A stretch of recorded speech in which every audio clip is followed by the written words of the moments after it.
Alors, je suis allée à Turin, c'était très précisément, je m'en souviens parfaitement, parce que c'est la première fois que je suis allée en Italie. Et j'étais avec ma sœur qui faisait ses études, j'étais très jeune, ça devait être bien avant la révolution iranienne, c'était en 78, je crois, ou 77, l'hiver 77, donc j'avais 10 ans.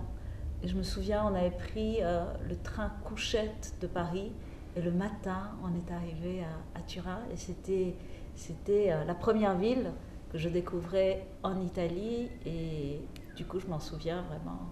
C'est une arrivée dont je me souviendrai, je crois, jusqu'à la fin de mes jours.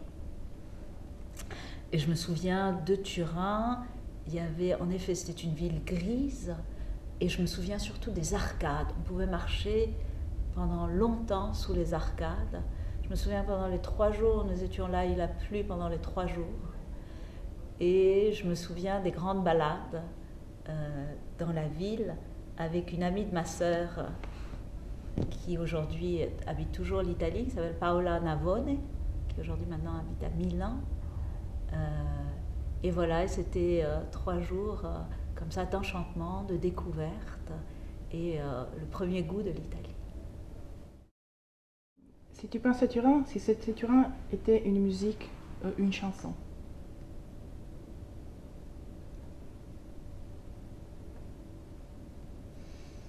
Hmm.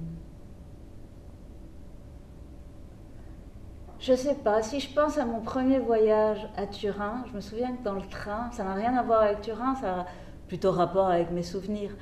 Ma sœur m'apprenait une chanson italienne, alors il faut resituer ça, on est dans les années 70, et c'était la Bella Ciao.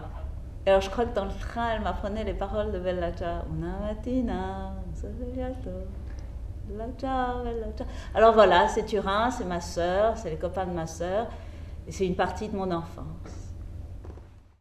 La force, si on fait une métaphore de la force, ça peut être le tigre, évidemment, mais ça peut être aussi l'éléphant. Et la différence entre le tigre et l'éléphant, c'est que le tigre attaque euh, pour attaquer, et c'est la beauté aussi du tigre, mais l'éléphant use de sa force uniquement pour se défendre. Alors je serais davantage du côté de l'éléphant. Cela dit, je ne suis pas très éléphant non plus, je suis très petite. Et j'ai pas le gabarit pour... j'arrive pas à m'identifier à l'éléphant. Moi, je suis plutôt du côté de l'oiseau, c'est-à-dire le petit oiseau qui s'envole. Donc je n'utilise... Peut-être que ma force est dans ma fuite, dans ma capacité à fuir.